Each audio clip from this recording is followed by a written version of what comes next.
Welcome to the smartest people in the room. We are glad you are here, and just by showing up, you're already demonstrating your very own smarts. Today, I am pleased to examine the world of music sync through the eyes of two women who have several decades of high-level experience helping artists navigate this very important outlet for their music. I promise you will leave here today smarter and more enlightened than you arrived. Before we get started, please let me take care of some business. First, to the audience. Please feel free to introduce yourselves in the chat window. The reason we do these webinars is twofold. First, we want to showcase really smart people and the amazing work they do day to day in the music industry. But the second reason is a bit more nuanced. Many of you know that I'm a music industry headhunter. I run the music practice at Turnkey ZRG, and I place music executives in roles throughout the industry. So by definition and function, I help people connect with companies. In this series, my goal is to help you make more connections, and I invite you to take full advantage of that opportunity. Specifically, I invite you to engage with the speakers and the other attendees in the chat of the Zoom. Please introduce yourselves, share your LinkedIn profile, say hello to your friends, and make some new ones. And also ask questions of our speaker. And also, folks, this is very important. Make sure your chat is set to address everyone, not just the host and speakers. I want to thank our program sponsors, for without their support, we could not continue to do this for free. Special thanks to MedJet, Turnkey ZRG, the Tennessee Entertainment Commission, Tennessee Brew Works, and my favorite industry podcast, Unlimited Supply. So let's get down to business. Today, we welcome Stephanie Diaz-Matos. She's an award-winning music supervisor who not only oversees music supervision for high-profile film and television projects, she also leads a diverse and dynamic team as head of music supervision at radio. Among dozens of projects, to her credit, spans everything from television series such as Baz Luhrmann's The Get Down to the big screen blockbuster One of Them Days, HBO's The Comeback starring Lusa Kudrow, Netflix's Survival of the Thickest, and MGM Plus's series Godfather of Harlem, and Hulu's We Were the Lucky Ones, just to name a few. Immersed in the radio ecosystem following the acquisition of her company Bonfire Collective, she now proudly manages one small piece of a larger story. Welcome, Stephanie. It's an honor to have you with us today. Thanks. I'm excited to be here. Can you hear me? And joining Stephanie, is Julie Hurwitz. Julie is a 20-year-plus music industry veteran and founder and CEO of Songbird Creative, a music agency advising labels and brands on music strategy, sync marketing, and operations. Songbird's clients include labels from all over the globe as well as multinational brands. Before launching Songbird, Julie was president of sync and creative operations at Hignosis Song Management and spent more than a decade at Cobalt Music Group, where she was co-head of sync, managing a team across 9 cities. She's negotiated multiple millions of dollars in licenses, as well as Super Bowl commercials and presidential campaigns. In tandem with Cobalt's people and culture team, Julie led the company's recruitment strategy. Before Cobalt, Julie was VP at Network Music, music producer at, and sorry about that, guys. My screen went blank. At A lot of stuff. What's that? Just a lot of stuff. A lot of stuff. She's done it. She currently sits on the boards of the Association of Music Producers and Float, a software platform that uses collaboration to increase the value of music. Julie loves interior design and British crime dramas and direct communication. It is my pleasure to welcome these two rock stars to our program today. Please take it away, ladies.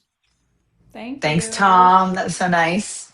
We're so old. Thank you so much. On and on and on. I know, it's been a lot of things.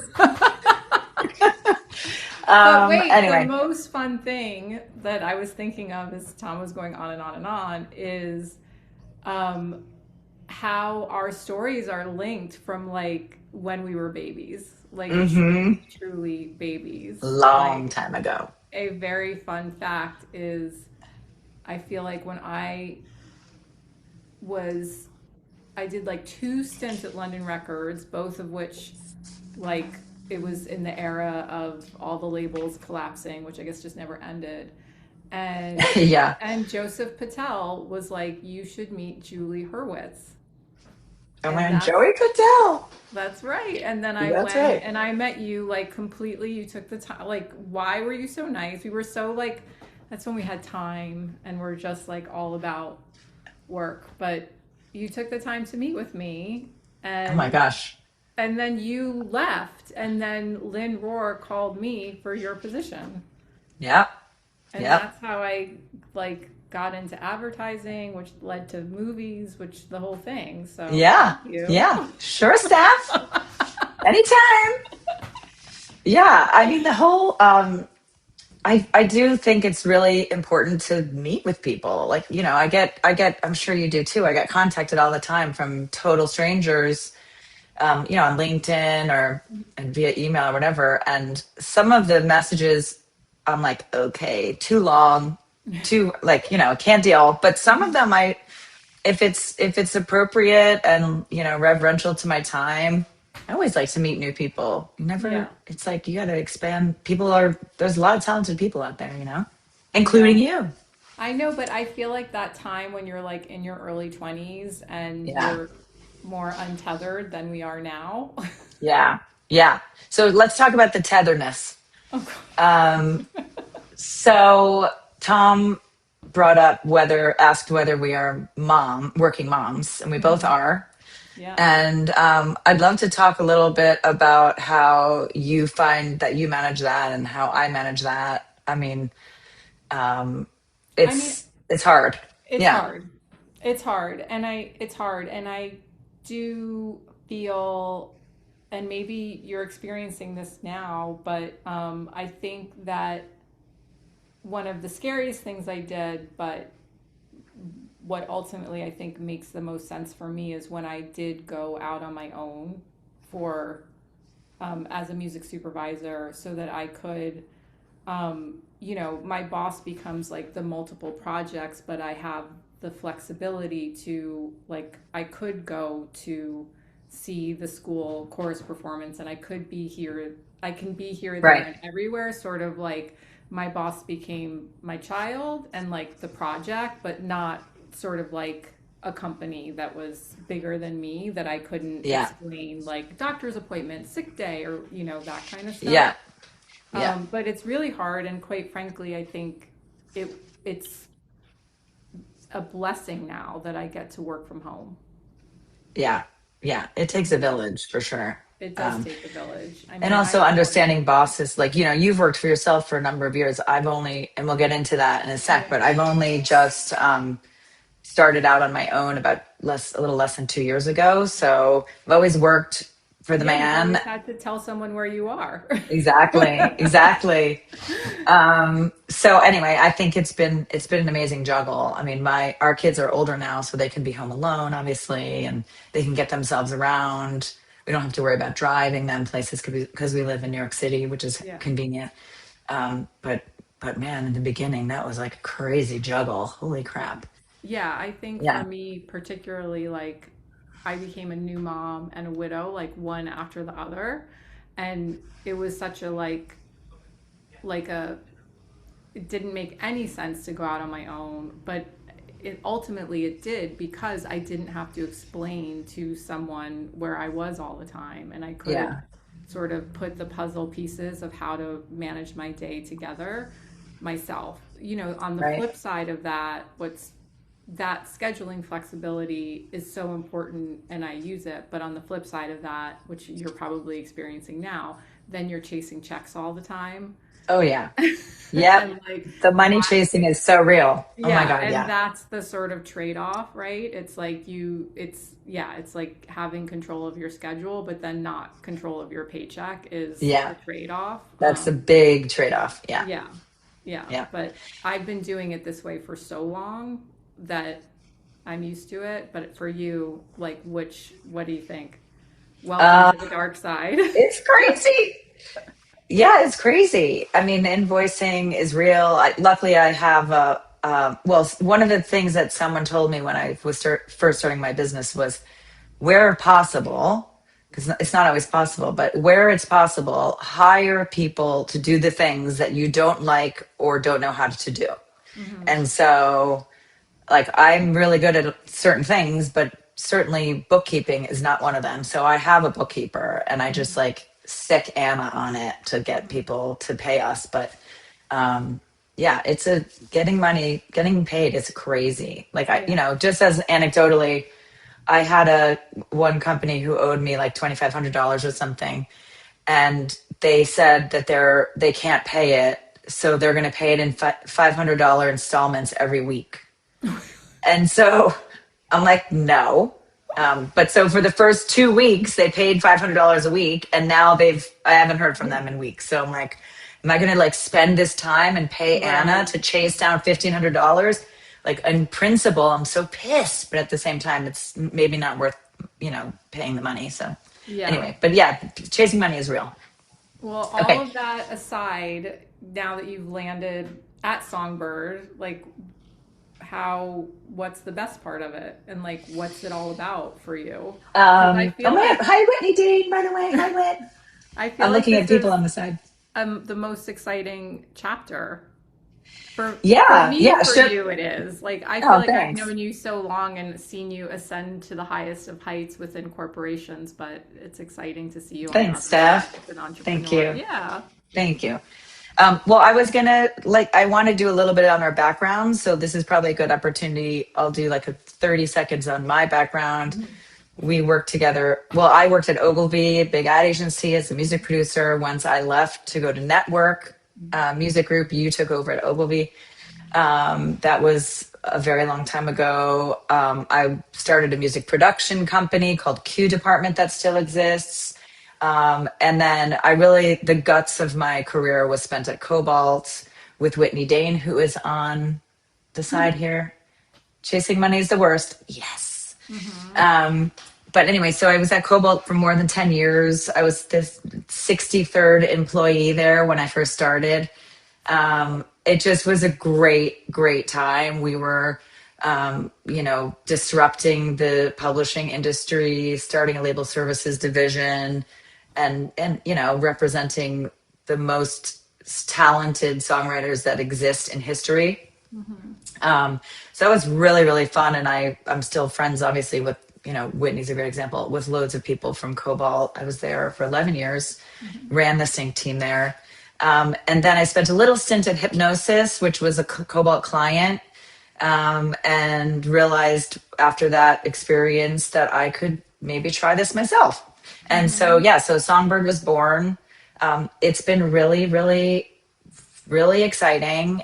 I'm kind of have all these interesting opportunities that come my way that I was never really able to take part in before because, at a corporation, I was like a cog in a major wheel, and that cog, I couldn't really veer off that cog, even though there was a very entrepreneurial vibe at Cobalt, which I loved, and I'm still friendly with the founder, Willard. Mm-hmm. Um, anyway, so now at Songbird, all this cool stuff comes my way. So, for example, I'm representing labels to help them with sync marketing and pitching and negotiating. So I have a client in India, Nigeria, Peru, Iceland, Italy, all over the place, and not to mention the US and UK, obviously. And then I'm doing other things too, like advising brands on strategy for music, helping them to clear songs. I just worked with a major airline a couple weeks ago to help them figure out what the music should be like in their lounges. That was really fun. And everything in between. I've done some recruiting. I mean, not, Tom is the goat, but I've delved a little bit into that too, and that's been really fun. And so yeah, so it's been great. It's been really That's fun. amazing. Yeah, yeah. Okay, what I about you? Let's talk about your background. Oh, well, I started in A&R, and that I learned how to put records together basically from a project I did called Pop Stars, which David Foster was the main collaborator. So like I basically learned how to put records together from him and from his sister. And so when I went over to Ogilvy, did not know about commercial music, and I was approaching things like from an A&R perspective and working with like the songwriters and the bands and that I had accumulated from my A&R career. But I did not want to be in music. I wanted to be like an agency producer. But then Oh, really? I never knew yes. that. Okay, well, Yes, I that's did. a bit of And a then departure. yeah, and then and then you left and the position opened up and it was like Lynn wanted me there and Lynn another goat and just Ogilvy Yeah. in general. I feel like at that time like so much talent came through those doors in the music department under Carl, and you know, Q department is still there. I left and started Search Party. Search Party is now Premiere. Yeah. Um, so yeah, it. I I went and started Search Party, and then I went and went back to the agency life and ran all the music for Verizon, and that's after that is when I went back out on my own, and after several years as Bonfire Collective. Which was great. I mean, we were doing wonderful projects, and Yeah. I'm We'll get still, into that in a second because I'm yeah, fascinated by those projects you did yeah, were really complicated. Yeah. and then my colleague and main collaborator Sarah, she got pregnant, and I think I she's had on the chat. Hi, hi Sarah. I think you're Sarah, on and here. then I had my little one, and then Sarah had hers, and then I kind of was like, oh my God, it's one thing for me to live this life and be responsible for mine, but then I was like, now Sarah's got a baby and a whole thing. So that's when I was talking to my agent. I'm represented by UTA, and Issa at the time was also represented by UTA, and they Issa kind of Rae, Issa Rae, for yeah, those who sorry. don't know. Yeah. Issa Rae. Yeah. And she at the time was looking to start a music company, and so they played matchmaker, and it was great. It's definitely like the best of both worlds, where we get to work with Hooray, Issa's production company, on all of their projects, but then also continue to work with all of the creatives that we've met along the way and that we continue to amass.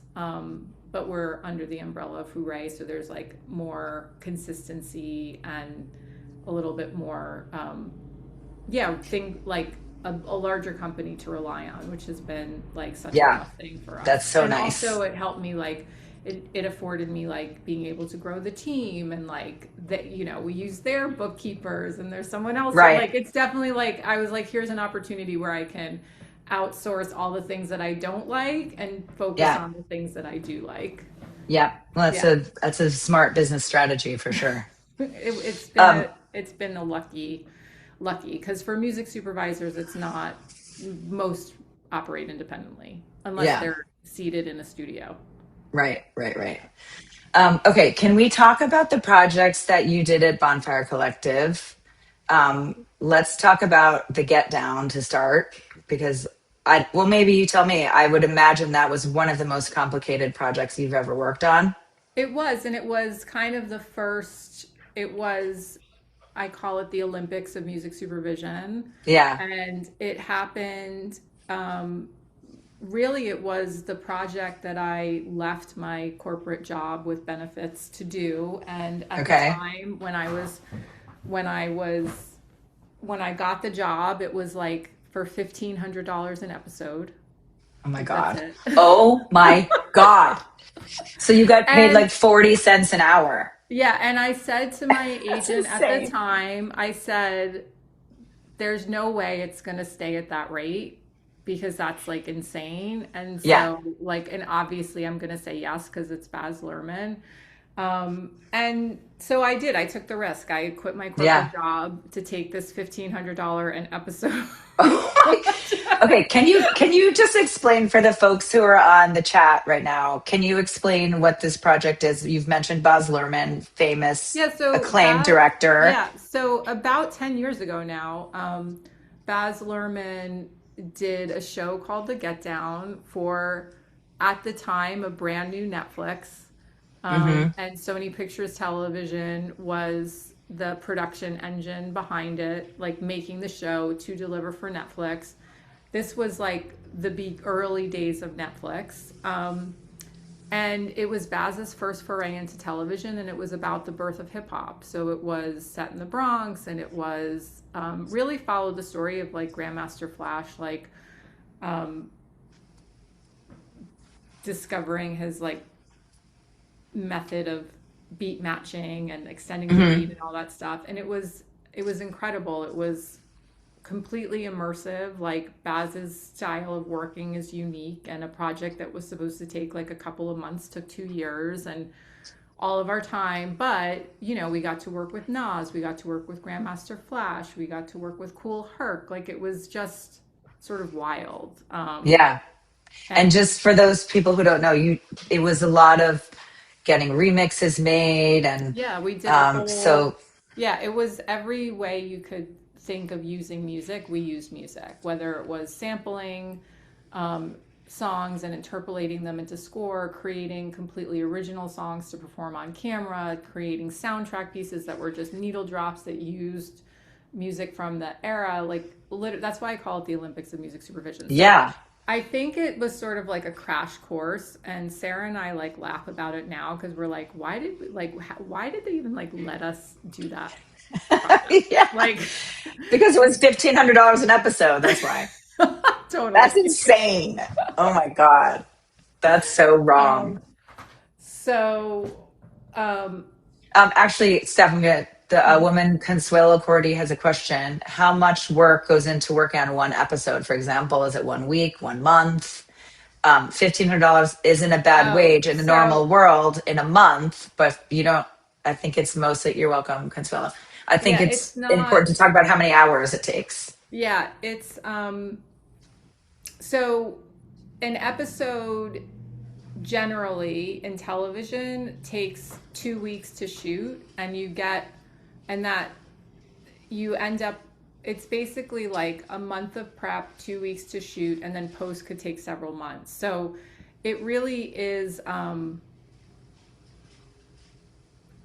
basically most of the projects that I work on for television are 8 months to a year total. So you get paid per episode, not per week.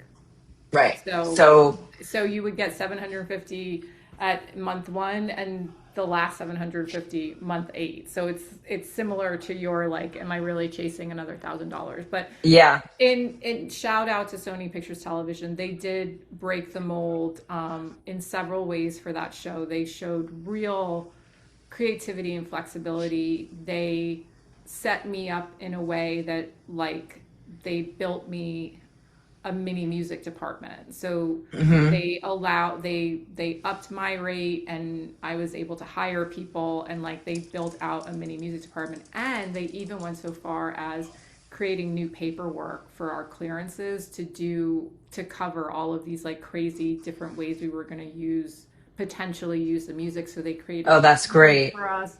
They Yeah. created a system with their sister publishing company that we were had access to the catalog for like a set. They guaranteed them a Like million a dollar. pre-clear kind of thing. Yeah, and for Yeah. that we it was like, so they really like, once they sort of caught up to the vision, they really showed up and were kind That's of great. amazing about it. And so we had this very unique experience where we worked on this project, and I don't think I'll ever have a project like that again. And it was sort of hard to transition back into how regular television makes. Yeah, yeah. Yeah. I mean, that must have been so complicated and exciting. I mean, I remember you and I had lunch at ABC Kitchen when you were working on that, Oh. and like you were out all night and like Yeah. had to meet so and so, and you weren't getting a lot of sleep, and you had all these babysitters taking care of Yeah. Ilana, and like it just seemed crazy. It was crazy. Yeah, I So remember that. Yeah, I had like would have going. Yeah, because there was a lot of. I mean, it was Baz. So there was at one point in the yeah, process, he's like, I have to finish the soundtrack in Paris. And so then we were all like right. going to Paris, and I was like finding recording studios in Paris and like getting songwriters in from London to like work in Paris. And then we were in Paris, and he was like, no, now we've got to go to London. And then we were in London. So it was utterly unique and exciting. Yeah, that's But great. yeah, it was a moment in time. Um, okay, I love that. Can we also talk about Survival of the Thickest, which, as you know, is my favorite show, Yes. and a little Mine bit about too. that? I just love it, with I know. starring Michelle Boudreau. Yeah, I Um, feel like there's no like she would hold production meetings and spotting sessions, and like you had your own personal stand up. Like it's amazing. Like the to be honest, to work together and laugh the whole way through is like such a treat. That's so fun. I love Yeah, it. Hopefully, you it's can put so some Songbird songs in season, what, yeah. 3 is it Season coming up? three. Yeah, Season I think 3? we did put some Songbird songs. You requested some. I think they didn't end up in the final cut, but season 3, they will, maybe. I Anyway, think we you did. heard it here first, people. Yeah. And definitely season two was like the beginning of your company when Yeah, we got yeah, done, yeah. right? Yeah, yeah, Yeah. totally. Totally. Yeah. And Eric, I just FYI, we got some stuff in the Westies too. Oh, good. Oh, thank you Yeah, for a, that. Well, a lot of stuff. that I feel like you should talk about. I feel like your catalog is, I don't know how you did it, and I would love to hear how you did it, but it's so, the breadth of it is like massive and very international, Yeah, yeah. Thank you. which Thanks which for I think is, noticing. yeah, I think it's a distinguisher for your company from other Yeah, like companies, other pitch companies. Like I feel yeah. like Thank you you. have a lot of world stuff from different countries and stuff. So how did Yeah. that happen? It was a strategy. I mean, at first, when my first started Songbird, I just was like, who can pay me money to represent them and do some sync marketing for them? Um, but after a while of pitching and getting briefs, I realized, and especially having worked most of my career in ads, Hmm.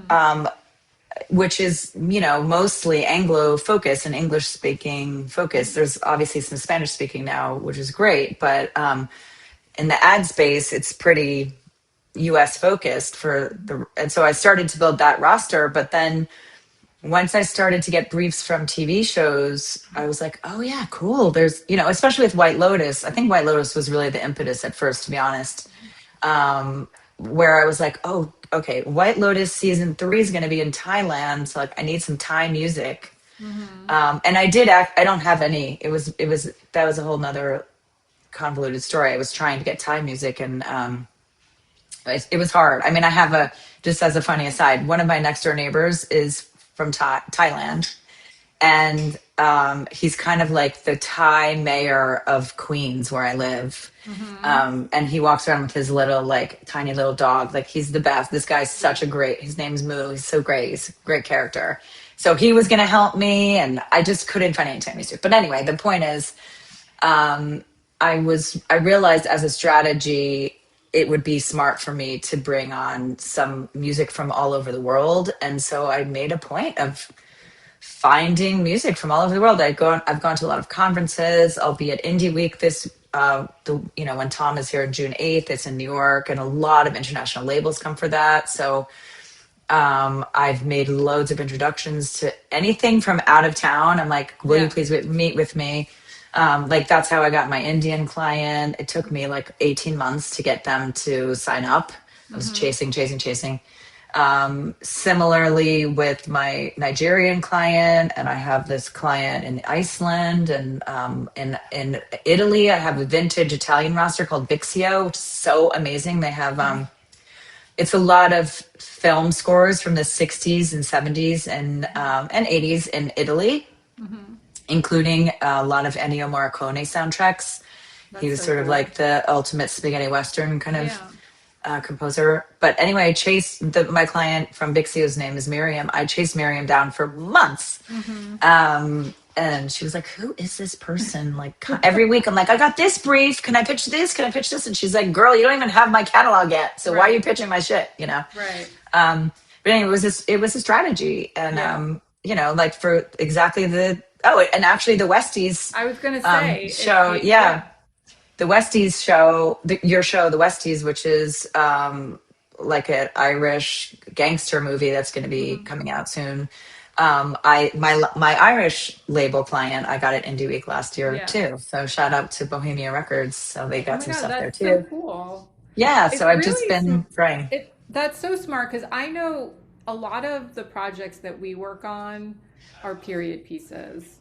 They're Hmm. period pieces, they're historical. I don't think people think as much about that as they do like the fun, fun new music is what everybody Yeah. I feel like automatically thinks about when they're thinking about film and TV syncs, but there is so much need for period music and world music now, especially in film and television. It's just like we Survival of the Sickest had season 2, we were in Italy, season 3 we were in Paris.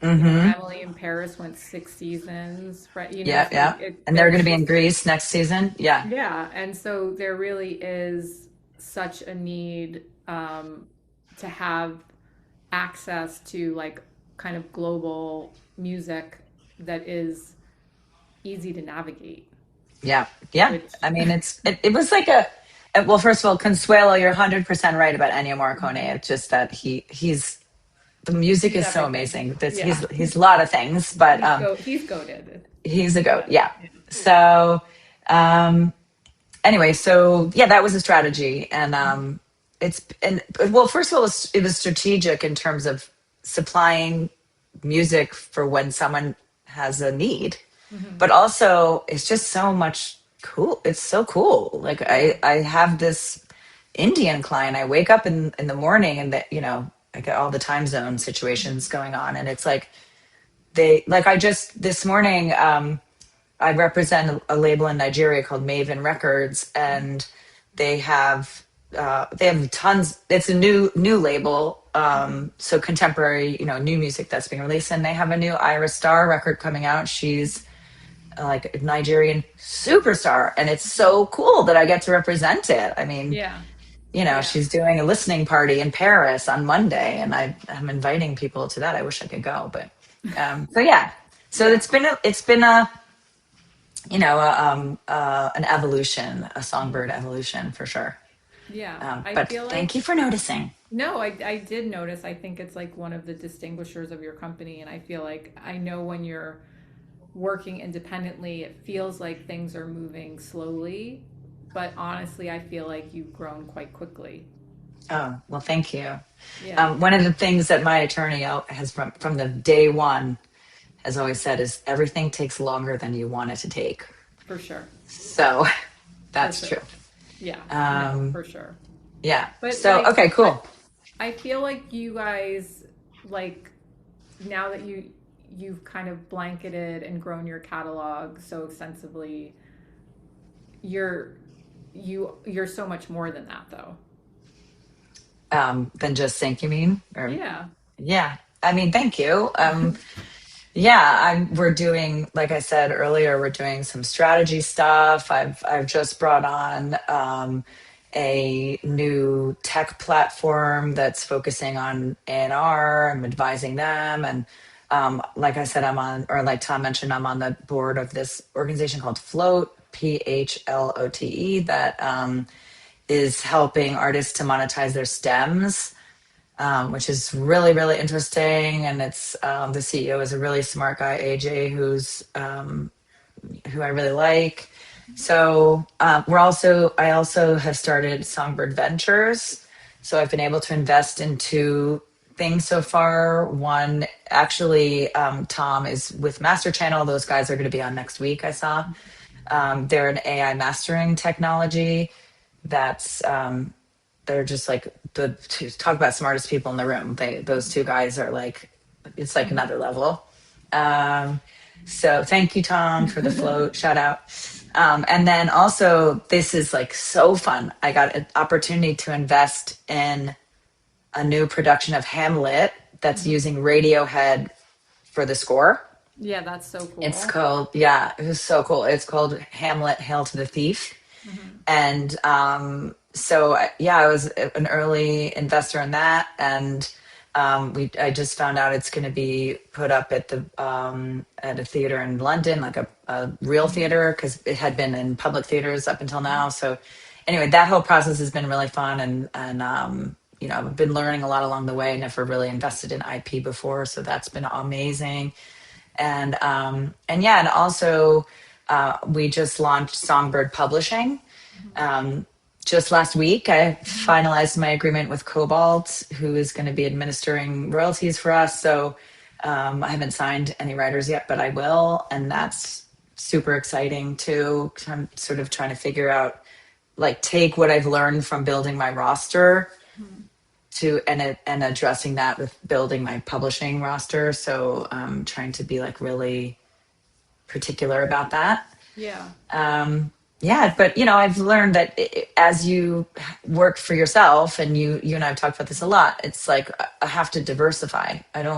I sort of do this sort of Venn diagram situation of like, what do I love? What do my clients need? And what's going to pay me some money? Yeah. And like somewhere in the middle there is where I'm like trying to really pinpoint and focus on, because I don't want to work for someone again. Yeah. Oh, really? No. Oh my God, no. Really? No. Like, Okay. I don't, like when, you take someone out to lunch and they're like, do you need a receipt? I'm like, no, I don't need a receipt. It's great. I'm a grown up. I don't, yeah. So, yeah, I mean, I you've been doing this. fantasize. I always say that I'm like, yeah, I'm gonna go corporate, but like I would literally last like 1 minute. Yeah. I love all these comments in the chat. Are you seeing these? What? Julie must Oh. sleep 20 minutes a night. Yes, that's very true. Okay, Yeah, I Matt was Wolf, gonna ask you, I'm never. like, how do you keep track of all of these It's different insane. I know. It's well, it is insane. And my assistant and I laugh all the time about how we're just like grinding nonstop. But I've put this part I love too. I built some internal systems to keep track of everything. And I use Monday.com, and I hired a guy, under the same, as I said earlier about hiring someone to do my bookkeeping. I hired somebody to help me build these systems in Monday. So all the briefs, we track all the briefs in there. We track all the licenses, all the clearances, all the projects. It's all, I mean, I could never do it without, I'm way too anal retentive to do this. Yeah, Like, I'm really not like a post-it note kind of person. I just have to have it all in one like place. in one spot. Yeah. Right. So that's kind of, that really, really helps. And Yeah. having a genius assistant, Sasha, is like, you know, Hmm. the best. So that's been helpful. We just laugh all day long. It's kind of fun. Yeah. That's important. That's I important. do want to read some of these comments here. Okay. Andrew Weaver, same here. Andrew Weaver is another amazing music supervisor. Never once, I think this is in response to never wanting to work for someone again, which is so great. I love this. Yeah. Matt Wolf, never. Andrew Weaver, same here. Arthur Fuchs, absolutely the same. Once you go on your own, it's tough to go back. Absolutely. Um, Nonstop. There you go, Consuelo. I'll take 10% of the publishing on that, please.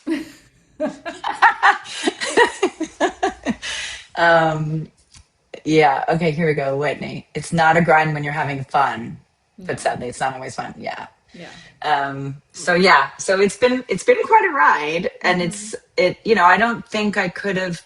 I'm curious your thoughts, because you were on your own when Alana was younger. Like, my kids are 16 and 18 now, and they're teenagers. They're like with their friends all the time. They like barely want to hang out with me anyway. So I feel like I have maybe not more time, but I have less guilt of not about being in my office and not with Okay. them to build this. Why, you have Well, you'll guilt have to still? tell me how you do that. Well, they're not even home. They're I like, found the most random thing to feel guilty about today, this oh God. morning. Okay, let's I hear don't it. even know. It was whatever it was that came into my head. I was like, wow, Stephanie, you've really outdone yourself with just finding this. I don't even remember what it was now, but I do remember feeling guilty, but then being like, you've outdone yourself. Because I can make myself feel guilty about literally anything. Okay, Like you call me next time. people, strangers on the street, I feel guilty. So that is something that I struggle with. My situation is so unique though, because I am only parenting, and so it is a village that has come through in and out to help me like handle Alana. And there are I have certainly made concessions for my ambition and reality. There's certain like kinds of projects that I was like, oh, I want to do that. I should be doing that. And I do think that, I do think one day I will be able to do like things like The Greatest Showman and Wicked, but those Yeah, projects absolutely. require moving to a different country for a Yeah. year. And I think that I'm just, time flies and I'm just a couple years away from Alana, like leaving the nest. But there was a time when she was younger that I was very conflicted over like, what I wanted to do, but then the reality of like, how do I balance that with also wanting to not miss Yeah. literally everything and not live a nomadic lifestyle with her? Like it was, like I could, people do move their families. Like working Yeah. in film is somewhat like working in the circus. Like you go from production to production and, people do uproot their families. I just, for our situation, I had to kind of like, I had a conversation with myself and I just was like, it doesn't mean the ambition's not there, but I'm just going to cut myself some slack for now and Yeah. make this agreement with myself. So yeah, certainly as she gets older, there's less to feel guilty about, but You'll find a way. We find a no, way. but I want to be around for like, that offhanded chance that the temperature is going to be right and my teenager is going to want to talk to me. I know. I know. And then you You know, say one thing and it's all over, and and you look you the don't know wrong why. way or Yes. you Yes. suggest like the wrong snack and it's just Yeah. over. But Totally. it's like that's kind of the thing. It's like the when she was young and I was on the Get Down, she did come to set all the time. And she like I Right. had pictured like she did grow up, she loves a good craft service table. She loves sitting at the monitors with the thing. And, I was like delusional thinking she would want to be something other than on In that set world. all, Yeah. all Yeah. day. But Yeah.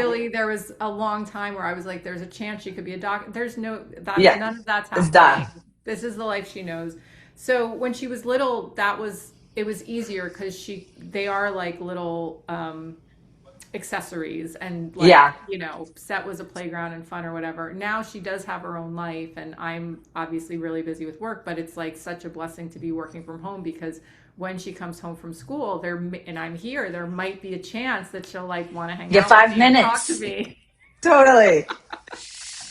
Okay, let's go to the chat. Newish music supervisor here, but for ads only for the past 4 or 5 years. Been wanting to venture into film and TV, but never really knew how to charge clients for a whole project versus just one song for an ad. Do you have any advice for getting started to make sure you're valuing yourself properly? The rates Great for, question. yeah, it is a great question. In television, the rates are like, if you're working with a major studio, they kind of are what they are. Do you And mean there's like a expected range, or do you mean there's no room for negotiating them? I feel like there's an expected range. Like Okay. I've been doing it for a long time, so like I can push for another 500 or $1,000. But it's Right. like a half hour comedy is like maybe 4,500 to 6,500 an episode, and then an hour would be like 6,500 up to 10 plus an episode. Um, Okay. so TV is pretty standardized and it's per episode, it's not per song. And you Um, find that that's for the studio stuff. For like, what about for the streamers? Is it like roughly the same thing, or? it's roughly the same. Studio Okay. streamer, it's like roughly the same. Okay. I will say, it is a very different creative process. It's a very different conversations you're having because I worked in advertising first. So Right.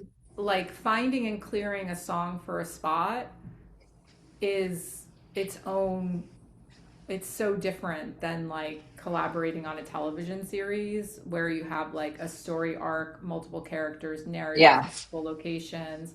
Hmm. And for me, I would much rather get paid, per episode, like, and have to find music and clear music for like, 15 different cues for one episode of music. But for one ad, you get paid the same as like one episode of television, and like it's just one song, Yeah. but like they'll make you crazy over that one song. Uh-huh. They will run you Okay. ragged to find that one song. Do And you not so, find that you're run ragged about the music in an episode, a whole episode?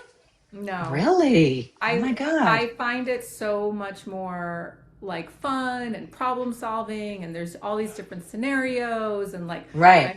I'm working on a series now that's set in upstate New York in the 70s at a summer camp, and we have to record a bunch of kids to do a camp song, and then the studio threw out me like, well, you have to have a teacher at the recording session and all this stuff. And it's like all these different things come up, and like I said earlier, I thought I wanted to be a producer. So there's just all these different um, challenges, and I think that the part of me that maybe is a little bit restless like really responds to all the different like needs of a show. It's more fun, and Right. it moves, and also because it moves quickly, people have to make decisions. Well, that's huge. That's Yeah. huge. I will And say as that someone, well, sorry, go once ahead. you get into a creative space, like with Survival of the Thickest, like we really got to know Michelle's taste, her humor, these characters. And now that we've like wrapped season 3, you sort of take a step back. She was like posting some things, and I like, you take a step back and I'm like, this was one of the most like colorful shows we've worked on. It's so vibrant. It's colorful Mm-hmm. in the clothes, in the backdrops and the settings, but also in And the the music comedy. and the Yeah. comedy. And I'm like, we really kind of like, we would think about finding artists that were like female voices, plus size, like all Mm-hmm. different, backgrounds, like, and it's just part of like the whole thing. And in Yeah. ads, it's just I I ads is just really, it's just a really different game. It's a different sensibility. The way you work through how you're going to find things, like who you're Mm-hmm. dealing with is different. Like it's just different. Yeah. There's the client, the ad agency, the Right. editor. Like it's different hierarchy. It's Um, interesting too, as someone who represents labels, it's interesting. It's different in how we pitch too. Like, yeah, I love pitching. I mean, don't get me wrong. I love a juicy ad fee any yeah. day. Um, because TV fees are like, Or are you they're serious? low. Oh Yeah, my God. It's yeah, insane. yeah, Anyway, but I do love like the idea of the buckets of music for a whole show. yeah, And like, if you know Survival of the Thickest is looking for female vocalists, it tends to be sort of like pop leaning and sort of comedic, or not sort yeah, of comedic, but yeah, comedic, and all types of artists in there. Then you can kind of like, I yeah. pull from my roster like loads of stuff. Hmm. Whereas if it's an ad, it's very, like you Yeah, said, very much more specific. yeah. And Katie Celine said she's being tired of being tired working in ads. Yeah. It's tiring. Yeah. It's But tiring, it and I pays so much better. It's it does crazy. The fees. it pays very well. I will say, as someone who dips in and out of advertising, because I will say with advertising, and I'm sure you feel this way too. I mean, you were much more both feet in the business of ads for longer. The community in New York in advertising is like, I'm still close with so many Yeah. people. And so I'll still get those calls, even though I haven't worked in advertising in like 15 years. I'll still get calls, referrals, and whatnot. But I find that the creative, like, it hasn't changed. Like, we're Right. always still looking Right. for the It's same like kinds of Coldplay things. clocks. Yeah. Yeah. Coldplay clocks all day long. Songs of the build. Yeah. Yeah, but like Totally. on a television show, like with We Were the Lucky Ones, it was this massive story that started in like the 20s in like Russia, and then went to Paris and Brazil and landed in the States. And so like there's just so many more, it's so much more varied, like for Yeah. me, Yeah. in my experience. Like I'm sure there are like those cool ads that win all the awards that like use golden era musical music or whatever they're doing. But there's Yeah. the storytelling that we get to do in film and TV is like what's super exciting for me. Yeah. Totally. All right, we have a couple questions.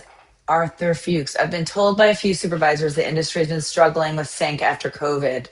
Do you agree? And if yes, do you see the trend changing in the foreseeable future?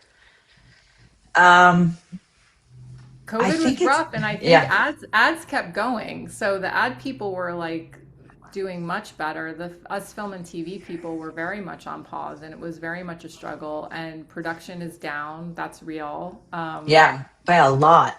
I by a mean, I saw lot. some percentage recently. It was like It's more than 50. Yeah, 33%. Yeah, something like that. Yeah. it's a lot, and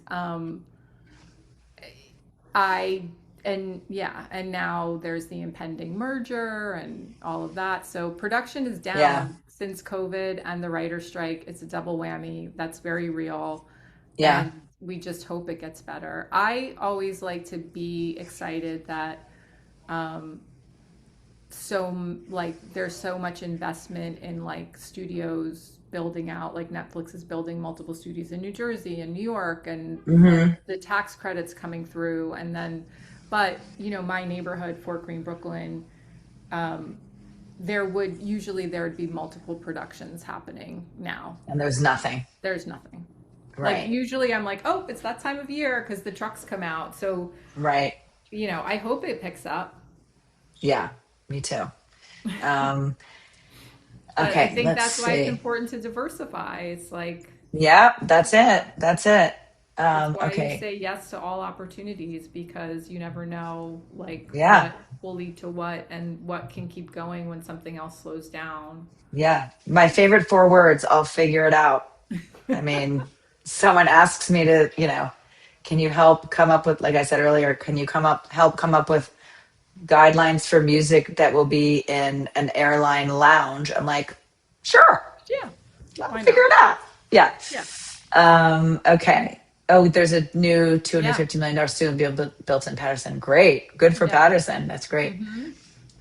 Let's see. How difficult is it to clear songs, and what are some of the steps you take? Um, it depends on the song. Like I'm clearing a song right now that has one label and one publisher. Um, Lucky. so I know, so lucky, so lucky. So, and they're both Sony. So that I'm not saying it's going to be easy. Well, Hmm. no, it is easy. It's just a lot of money. Hmm. That's not they're not, they're like already doubled the budget that I had in mind. So that's going to be a conflict that we'll have to work through. But sometimes, like I cleared a song last year that had one, no, sorry. I cleared a song last year that had um, two different labels, Hmm. because there was a sample in the song and that had six different publishers. And, Julie, this is luck. child's play. I know, totally. You Child's say it. You talk, you I'm talk. just gonna say that we just sent a certified mail, a sync request to jail. The songwriter that we Oh tracked down God. that was incarcerated. So Oh my those are cute God. stories. Sarah can back me up. Those are cute I stories. know. Six I should have just let publishers. you. Oh, Yeah, I know, totally. Oh my God, God, that's terrible. yeah. So Um, yeah. you got to get the job done, We whatever gotta it get the job. takes. Listen, we'll figure it out. Whatever it We'll takes. figure it out. We'll There figure it was out. there was a moment last week when they were like, okay, you got to send it certified mail with a self-addressed stamped envelope, and I had a talking to with like all of us, and I was like, we can have boundaries, and we don't have to send to jail, to a prisoner in jail, like your home address. Like Oh we man. Oh my use God. we will send it to them, their big Right. corporate office. They can get the self-address. Oh my God. But yeah, That's dark. yeah, it's I when hope you're that person's dealing, okay. yeah, when you're dealing with catalogs, hip hop, older music, it can get really gnarly. I mean, Yeah. especially with the way catalogs are being bought and sold these days, who owns what, and people keeping track of who owns what, and then Oh yeah. the companies shrinking, the people with the institutional knowledge leaving. Like it can get really hard, and you can it's time consuming for sure. Yeah. Yeah, totally. And I know Okay. people are trying to automate it, and I know they think that it can be like, we can make this a click of a button, and I'm like, I will believe it when I see it. Yeah, I don't know. I don't know either. Um, but I'd love to see your internal systems, like how you keep track of all that stuff. Is it like you need a like real fancy spreadsheet? Not really. We do everything in Google Drive. Okay, well, I can set you up on Monday if you need it. Let's see. There's another question. What song or soundtrack do you think best represents where you are right now in your personal or professional life? Interesting. For me, God. it was, um, I feel like Sinners really Mm, felt exciting and yeah, it felt exciting and fresh and like just raised the bar on not just the music itself, but the way it was integrated into the film. And it just, to me, it kind of was like old and new and it felt unique and special. And I kind of go back to that one a lot. So that's yeah. one I would say. I really loved the music supervision on the show Ponies, which I haven't was watched that. it was Keir Lehman did it. Hmm. Um, it was set in the 70s in Russia. It Hmm. was a spy mystery with that two women had to go undercover. So there was a lot of like female empowerment stuff, but it was set in the 70s and with like Russian pop music too. I just kept texting Kier like, "Holy shit, this song! Oh my god, this song! Oh my god, this is amazing!" And then there was one song on there that, like I said, was a Russian pop song from the 70s that my husband Shazammed, and then it wasn't in Shazam, but somehow he found it on YouTube. And I was like, how did you even find this song, much less clear the song? Because everything was in Russian. You couldn't even type it in the alphabet, you know. I really, really loved that. Yeah. I was really impressed. To be honest, I mean, I thought the show was good, but I thought the music was great. Yeah. And also Survival of the Thickest. Yeah. Thank you. I Thank love it. you. So good. Um, I don't know if that's where Tom, do we say goodbye? Like, what do we do? We don't say goodbye because I've got a couple questions. Oh, okay, okay. One of my favorite movies ever incorporating music was called Baby Driver. Do you Uh all oh, huh. yeah. remember how genius that was? Hmm. Yes. Can you all explain to the audience? That was, who did that? Was that Guy Ritchie? I can't remember who directed that. The music was essentially woven into the narrative. The music was almost a character in the movie. Do you remember that? That was genius. Yeah, I'm going to look it up. Driver It was music. Ansel Elgort. What happened to him? Oh, he did the music? No, no, no. He starred in it. Oh, yeah, yeah. He went to LaGuardia. Oh, Kristen Lane maybe did it? I'm No, not sure who directed did by it. Edgar Wright. But wasn't Oh, wasn't there like a car involved and like it Uh-huh. was like a mixtape as they were like driving around? It's the most incredible music baked into the movie. Trust me, watch it, guys. You'll be mesmerized. It was really cool. cool. I got one more question for you. What's next? Like, what are you working on later this year? Or what's in early next year that coming to a theater near you? Snap.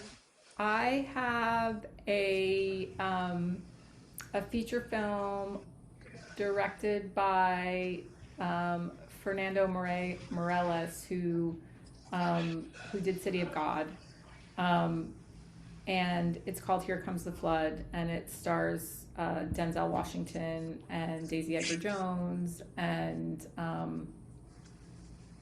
who's the other guy? Some cute young person. You had me at Denzel. Like, what else? I Who's know gonna? everything stops after I mean, who Denzel are gonna because say I after like him. that? Yeah, So that's that amazing, is, Steph. yeah, that is come wait with why do I not see this? Robert Pattinson. Robert Okay, Pattinson, Denzel great. Washington. It's like a heist romance, and that might be end of this year, beginning of or next year. They kind of got excited and decided to fast track it, so it might come out this year. Um, Now, have you already done the music for it, or is that to be So a done? lot of the music happened in prep because Daisy wants to be a musician. So we worked with Gracie Abrams to create some music for her and pre-recorded all of that. And now that we're in post, we're kind of building out the story musically a little bit more. Um, So no, that music isn't done. It's partway done, I would say. And then we have this series that's based on a book called The God of the Woods, written by Liz Moore, that is Oh, cool. that's shooting in upstate New York. That is going to be That's one the of, one you're talking about, the camp one? yeah, and it's one of these like limited series mystery like things that I love watching. So I'm excited for that one. So yeah, What's that called again? that one's called The God of the Woods. The God But of the right Woods. Okay. now, Writing Sarah and this I down. are all hands on deck for a feature film set at the Rolling Loud Music Festival, Oh, yeah, starring, yeah. yeah. So that's Julie, been chaotic to say the least. Julie, anything you want to tease us with? Um, I I've just signed some really interesting new labels. I signed a label called Levantine Music, which is all Arab and artists from the Arab diaspora. That's really interesting. I'm sort of sinking my teeth into that. I just signed a label that was started by a guy. His name's Oz McGuire, who has done A&R at the Orchard for a long time, and he has his own label now called Mixto that I'm working with. Um, and yeah, lot of good stuff coming up. Very And cool. Songbird Publishing. Yes, Well, very you exciting. guys have arguably the coolest job in the music industry. It's so fascinating to hear how you do and what you do. Mhm. I want to thank you both for coming today. This has been amazing. The audience clearly loved it with all the chit chat going on. I promised you guys that you would leave here smarter and more inspired than you arrived. I believe we achieved that in spades, and that's due to Thank these you. two rock stars. Thank you so Thanks, much. Tom. This is really fun. Thank you Yeah, so much. Really You all, thank appreciate it. you. Bye, we'll see you soon. everybody. Okay. Julie, I'll see you Bye. next week. Yeah, yeah, for sure. Bye. Okay. Bye.